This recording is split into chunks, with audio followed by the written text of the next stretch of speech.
to see that SpaceX chose to go to South Texas and launch, but not surprised.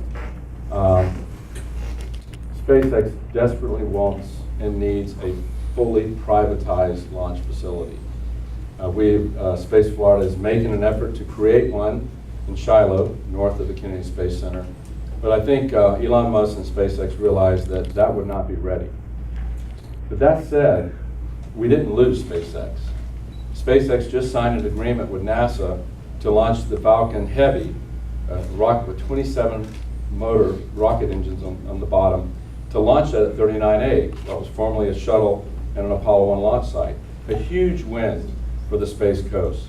SpaceX has another launch facility at the Cape Canaveral Air Force Station, where they're launching their Falcon 9. So there still is a huge, huge presence. And I think no matter what we did, probably we would have seen those launches go to Texas, because I think SpaceX realizes what so many other companies realize, that we have a national space program, and having a presence throughout the country is going to help them get the public support that they need to fulfill their agenda. We're also seeing launches in Virginia. We'll see horizontal launches in New Mexico. So we know that the launch business is expanding nationwide, and that's not necessarily a bad thing. What we need to do is to make sure we stay very competitive in the things that we do best. And what we do best is human spaceflight, and what we do best is heavy lift capabilities, because there's nowhere in the world any better to launch those big rockets that are required for both of those.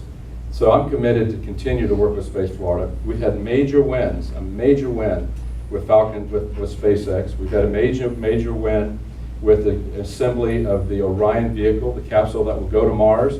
First time in the history of the space program that a space capsule is being built right here on the Space Coast.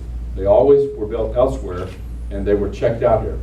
But as a result of an appropriation and a partnership with Lockheed Martin, we're bringing the full assembly of a spacecraft here. So we've had a lot of good news, and I think the future is bright. There's a lot of things happening that will really keep us in the leadership in the space program.